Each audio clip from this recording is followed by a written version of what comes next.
Hi everyone. देखो friends, SBI में यानी कि स्टेट बैंक ऑफ इंडिया में कनिष्ठ सहयोगी जूनियर एसोसिएट यानी कि क्लर्क के लिए विज्ञापन जारी किया गया है। और अगर आप अभी स्नातक कर चुके हैं या फिर अगर आप अभी स्नातक में अध्ययनरत हैं तो दोनों ही कंडीशन में यहाँ पर आप आवेदन कर सकते हैं। और ये जो वैकेंसी है ये भारत के लगभग सभी राज्यों में है। और यहाँ पर शर्त ये है कि जिस भी राज्य में आप आवेदन करें उस राज्य की जो लोकल लैंग्वेज है, स्थानीय भाषा, वो आपको आनी चाहिए। जैसे कि हम बात करें, अगर आप गुजरात में आवेदन कर रहे हैं तो गुजराती आपको आनी चाहिए। यूपी में अगर आप आवेदन कर रहे हैं तो आपको हिंदी और उर्दू का ज्ञान होना चाहिए। और अगर आप दिल्ली में कर रहे हैं तो आपको जो है हिंदी आनी चाहिए, या उत्तराखंड में भी हिंदी आनी चाहिए। तो कुल मिला के पदों की संख्या यहाँ पर अच्छी खासी है, 13,735 पद हैं। और आवेदन करने के लिए कोई ख़ास यहाँ पर आपसे एलिजिबिलिटी नहीं मांगी गई है। यहाँ पर जो एलिजिबिलिटी है वो बस यही है कि किसी मान्यता प्राप्त विश्वविद्यालय से अगर आप स्नातक हैं तो आप आवेदन कर सकते हैं। मतलब सिर्फ ग्रेजुएट आपसे मांगा गया है, किसी भी विधा में आप ग्रेजुएट हैं तो आप आवेदन कर सकते हैं। ठीक है। और ये भी है कि जो उम्मीदवार अपनी स्नातक परीक्षा के अंतिम वर्ष में हैं वे भी आवेदन कर सकते हैं, लेकिन शर्त ये रहेगी कि अगर वो चयनित हो जाते हैं तो उन्हें दिनांक 31 दिसंबर 2024 को अपना जो स्नातक का प्रमाण पत्र है वो प्रस्तुत करना पड़ेगा। तो ये आप लोग ध्यान रखिएगा। फिलहाल इसमें जो पात्रता मानदंड है तो आयु सीमा क्या रहेगी, 1 अप्रैल 2024 को आयु सीमा 20 साल से लेकर 28 साल के बीच में होनी चाहिए।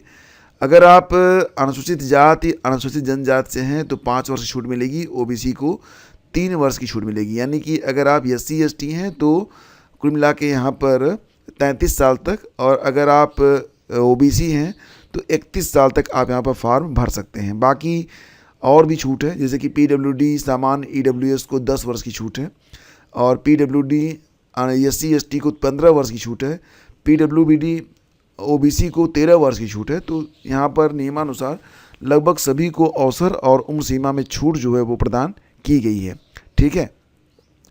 तो बहुत ही अच्छा पद है, और इसमें जो आपकी प्रारंभिक यानी कि मुख्य रूप से जो सैलरी रहेगी, मूल वेतन लगभग 25,000 रुपये के आसपास रहेगा।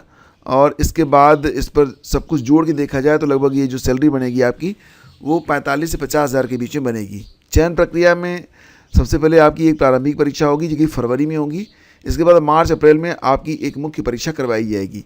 प्रारंभिक परीक्षा में 100 अंकों के लिए ऑब्जेक्टिव टाइप क्वेश्चन रहेंगे, 1 घंटे की परीक्षा होगी। और इसमें अंग्रेजी, संख्यात्मक क्षमता और तर्क ज्ञान यानी कि यहाँ पर न्यूमेरिकल एबिलिटी और रीजनिंग से संबंधित क्वेश्चन आपसे पूछे जाएंगे। कुल मिला के 100 प्रश्न होंगे 1 घंटे में।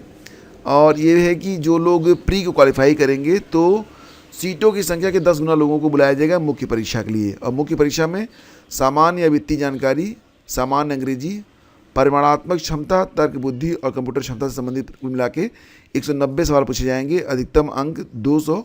और ये पेपर होगा 2 घंटे 40 मिनट का, और इसमें नेगेटिव मार्किंग रही 1/4। तो अगर आप यहाँ पर चयनित हो जाते हैं तो उसके बाद आपको जो है नियुक्ति प्रदान कर दी जाएगी, डॉक्यूमेंट वेरिफिकेशन किया जाएगा और आपको जो नियुक्ति है वो प्रदान कर दी जाएगी। तो वेतनमान आप देख ही रहे हैं कि यह 24,050 रुपये से शुरू होगा, यानी कि जो आपका मूल प्रारंभिक मूल वेतनमान होगा वो 26,730 रुपये रहेगा। और ये काफ़ी ज़्यादा, मतलब कि अच्छी खासी सैलरी आपको यहाँ पर मिलने वाली है। परमानेंट जॉब है, गवर्नमेंट जॉब है, स्टेट बैंक ऑफ इंडिया की जॉब है। तो आपको, और अगर आप SC ST PWD X और DXS हैं तो आपको यहाँ पर कोई शुल्क नहीं देना है। लेकिन अगर आप जनरल OBC या फिर EWS हैं तो 750 रुपये की फ़ीस यहाँ पर आपको देनी पड़ेगी। आवेदन कैसे करेंगे आप, तो ये लिंक है। और फिलहाल ये जो नोटिफिकेशन आप देख रहे हैं, नोटिफिकेशन मैं आपको शेयर कर दूंगा टेलीग्राम चैनल स्टडी विद ज्ञान प्रकाश पर। वहाँ पर जाकर आप इसे डाउनलोड कर लीजिएगा और इसे देख लीजिएगा। बाकी डिटेल्स आपको यहीं पर देखने को मिल जाएगा कि परीक्षा वगैरह कहाँ होगी और किस प्रकार से फॉर्म भरेंगे, क्या सिलेबस रहेगा, डिटेल सिलेबस, सारी जानकारी यहाँ पर आपको मिल जाएगी। अगर आप इंटरेस्टेड हैं तो अभी जाके इसको पढ़ लीजिएगा और आवेदन कर लीजिएगा। इसके बाद आगे बढ़ते हैं, बात करेंगे DELED के बारे में। तो DELED में 26 को मेरिट जारी की जाएगी। DELED प्रशिक्षण 2024 में ऑनलाइन आवेदन करने वाले 3,25,769 अभ्यर्थियों की मेरिट जो है वो 26 दिसंबर को updeled.gov.in पर जारी कर दी जाएगी। और इसके बाद जो काउंसलिंग होगी वो 30 दिसंबर से, मतलब इसके लिए आवेदन की प्रक्रिया जो है शुरू हो जाएगी। आवेदन की प्रक्रिया रैंकवार 3 चरणों में पूरी होगी। तो इसके लिए आज के न्यूज़पेपर में सारी चीज़ें आ चुकी हैं। और दोस्तों बात करें तो 2025 एक उम्मीदों भरा साल है। बहुत सारी वैकेंसीज आने वाली हैं, बहुत सारे जो पेंडिंग एग्ज़ाम हैं वो भी आपके करवाए जाएंगे। वरिष्ठता सूची तैयार कर मार्च में बेसिक शिक्षकों की होगी पदोन्नति। तो यहाँ पर जो शिक्षक हैं उनको प्रमोट भी किया जाएगा। और ये भी माना जा रहा है कि प्राइमरी में फ़िलहाल देखा जाए तो कुल मिला के 4,59,000 शिक्षक हैं। और इसमें प्राइमरी स्कूलों में 1,11,614 ये सीटें खाली हैं और अपर प्राइमरी में 45,651 सीटें खाली हैं। तो उम्मीद है कि निश्चित रूप से आपको 2025 में कोई न कोई एक अच्छी प्राइमरी में भी शिक्षक भर्ती देखने को मिलेगी। और ये भी उम्मीद है कि टीजीटी पीजीटी की भर्तियां भी 2025 में नई वैकेंसीज जारी की जाएंगी। एलटी ग्रेड की वैकेंसी, खंड शिक्षा अधिकारी की वैकेंसी, सभी के लिए बहुत सारी चीज़ें आपको 2025 में मिलने वाली हैं। कि और ये भी है कि जैसा कि आप लोगों ने देखा इस बार पीसीएस का क्वेश्चन पेपर, तो आप लोगों से ये कहना चाहूँगा कि अगर आप यूपीपीएससी लोक सेवा आयोग की कोई भी परीक्षा देने वाले हैं, भले ही आप एलटी ग्रेड देने वाले हों, जीआईसी प्रवक्ता देने वाले हों, या फिर आप आरओ एआरओ खंड शिक्षा अधिकारी देने वाले हों, तो आप लोग पीसीएस का जो पेपर आया है उसको आप लोग देखिएगा ज़रूर। देखो, इसको हल करके सरस्वती रूप से मैंने अपलोड कर दिया है इसी चैनल पर। इसका लिंक मैं आपको कमेंट में डाल दूंगा, तो जाकर इसको वॉच कर लीजिएगा। और ये भी देखिएगा कि जो प्रश्नों का लेवल है वो पिछले की अपेक्षा बहुत अधिक बदल चुका है। और डेफिनेटली जो है आगे जो आने वाली परीक्षाएं हैं उसमें आपको ये उम्मीद बिल्कुल नहीं करनी है कि आपको जो क्वेश्चन पेपर मिलेगा वो सरल मिलेगा, क्योंकि अब आयोग ये चाह रहा है कि जो लोग उस लेवल की तैयारी कर पाएँ सिर्फ वही लोग फॉर्म भरें। अगर आप सोचो कि अगर इसी प्रकार के क्वेश्चन पेपर बनाए जाते रहे तो 2-4 परीक्षाओं के बाद जो मतलब हल्की फुल्की तैयारी करने वाले बच्चे होते हैं, जो कि किस्मत के भरोसे या किसी के कहने पर फॉर्म भर देते हैं, वो लोग तो फॉर्म ही नहीं भरेंगे। और इससे ये होगा कि आयोग जो कि तैयारी करता है यहाँ पर 5,76,000 बच्चों की, और परीक्षा में शामिल होते हैं मात्र 42% से 48% के बीच में। कहीं कहीं तो परीक्षा केंद्रों पर पूरा कमरा जो है खाली था। लगभग आधे से बहुत कम बच्चे जो है परीक्षा में शामिल हुए। मतलब देखा जाए तो लगभग 3 लाख के नीचे ही परीक्षार्थी जो थे वो परीक्षा में शामिल हुए हैं। बाकी तो बस फॉर्म भर के हट गए, लेकिन आयोग की परेशानियां बढ़ जाती हैं। तो मुझे तो यही लग रहा है कि आयोग ऐसे लोगों को फॉर्म भरने से ही स्क्रीन कर देना चाहता है। मतलब वो ये चाहता है कि पेपर को इतना टफ बनाओ कि जो हल्की फुल्की तैयारी करने वाले लोग फॉर्म भर देते हैं वो फॉर्म ही ना भरें। फिलहाल एक बात और भी है कि यहाँ पर अब इसका परिणाम ये होगा कि संख्या तो घट सकती है, लेकिन आने वाली जो आपकी परीक्षाएं हैं उसमें आपसे, जैसे कि आप अभी तक तैयारी कर रहे थे उस हिसाब से तैयारी अगर आप करेंगे तो इसी प्रकार की समस्याएं देखने को आपको मिलेंगी। अभी इस प्रकार जैसे कि क्वेश्चन पूछे गए थे, इस प्रकार की तैयारी ना तो किसी कोचिंग संस्थान ने करवाई थी, ना ही किसी शिक्षक ने सोची थी, और ना ही इस प्रकार के जो मॉडल पेपर थे वो उपलब्ध थे। फिलहाल पेपर जो था वो बहुत ही अच्छा था, तो आप लोग देखिएगा ज़रूर। फिलहाल यहाँ पर एक उम्मीद ये भी है, क्योंकि पीसीएस की परीक्षा जो कि 2 दिनों में पहले कराई जानी थी, इसे 1 दिन में सफलतापूर्वक आयोजित किया जा चुका है।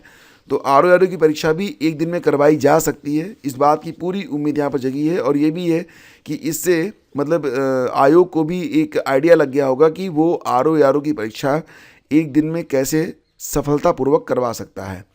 तो सारी बातें हैं, और यहाँ पर बहुत ही जल्द मुझे लगता है कि अब आरओ की परीक्षा तिथि के बारे में भी आपको जानकारी मिल जाएगी। डीएलएड के लिए ये न्यूज़ मैं आपको बता चुका हूँ, इसके बाद मेरिट के बारे में भी बता चुका हूँ।